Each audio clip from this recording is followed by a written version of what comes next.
আমাদের ছোটবেলা থেকে চেকোস্লোভাকিয়া বলে যে একটা দেশের কথা জানতাম, সেই দেশটা কিন্তু এখন আর একটা মাত্র দেশ নেই, ভেঙে দুটো দেশ হয়ে গেছে।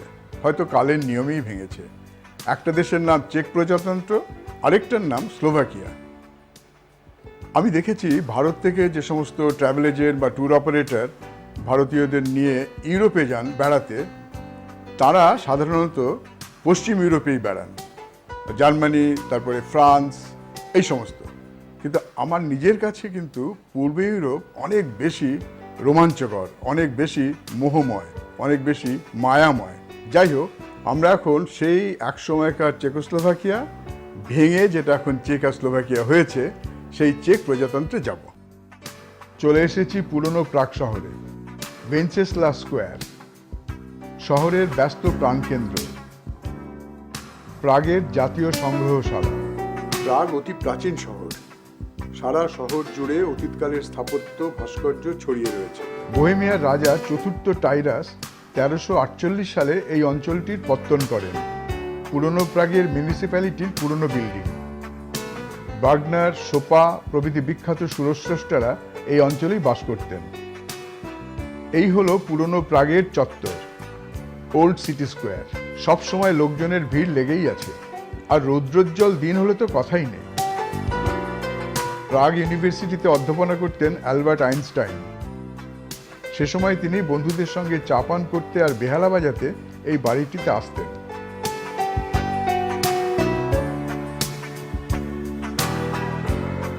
এই বাড়িতে ফ্রান্স কাফকা ছেলেবেলা কাটিয়েছেন। এটিকে অনেকে পিঙ্ক প্যালেসও বলে। ভালটাভা নদী শহরকে দুভাগে ভাগ করেছে। এই নদী চার্লস ব্রিজ সম্পূর্ণ পাথরে তৈরি।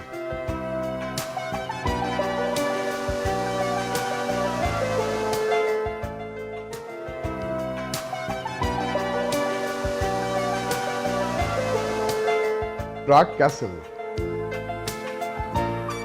প্রাগ শহরের প্রায় সব জায়গা থেকেই এই ক্যাসেল দেখা যায়। প্রায় 45 হেক্টর জায়গা জুড়ে এই প্রাগ ক্যাসেল ডিস্ট্রিক্ট। উত্তরের বাগান তখনকার রাজাদের গ্রীষ্মের প্রমোদ ভবন, বর্তমানে এটি সরকারি আবাসন। সেন্ট পিটার্স ক্যাথিড্রাল প্রাগ ক্যাসেলের সবচেয়ে বড় ইমারত।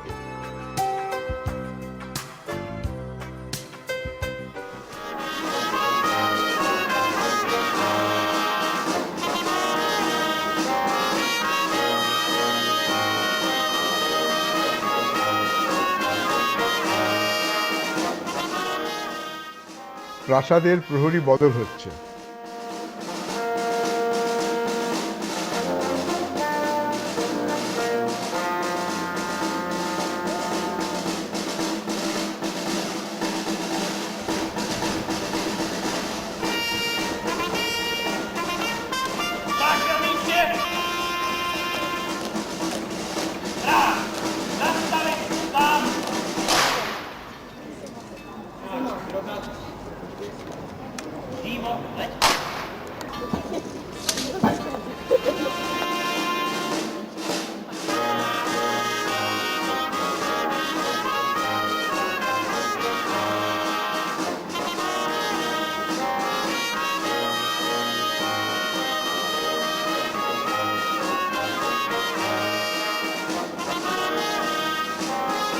পুতুল আর পুতুল নাচ চেকদের অত্যন্ত প্রিয়। এটা এদের অতি প্রাচীন ঐতিহ্যও বটে। প্রাগ শহরের পাপেট থিয়েটার বা পুতুল নাচের আসর।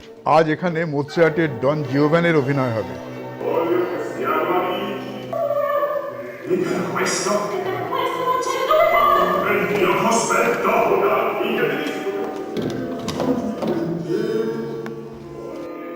এই পুতুল নাটিকাটির সঙ্গীত রচনা করেছিলেন মোৎসার্ট প্রায় 200 বছর আগে। প্রাগ থেকে চলেছি ব্রুনো, দূরত্ব 200 কিলোমিটার। পথের ধারেই পড়ল এই ফ্যাসিলিয়া ফুলের ক্ষেত।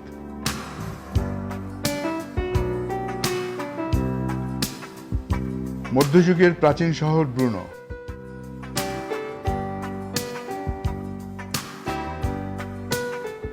চেক প্রজাতন্ত্রের দ্বিতীয় বড় শহর। Mime theatre. এখানে 1880 সালে প্রথম বিদ্যুৎ বাতি ব্যবহার করা হয়। স্পিলবার্গ ক্যাসেল একসময় জেলখানা ছিল। এখান থেকেই সম্পূর্ণ ব্রুনো শহরটা দেখা যায়। ব্রুনো থেকে চলেছি টেলজের দিকে। ব্রুনোর খুব কাছেই এই শহর, টেলজ রেল স্টেশন। টাউন স্কোয়ার, এই টাউন স্কোয়ারকে ঘিরে একই রকম স্থাপত্যের সব ঘরবাড়ি।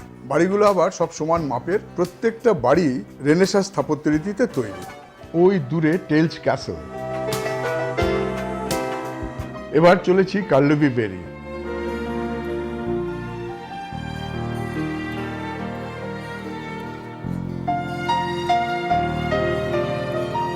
কার্লবি বেরির শহর, এ শহর স্বাস্থ্যোদ্ধারের জায়গা।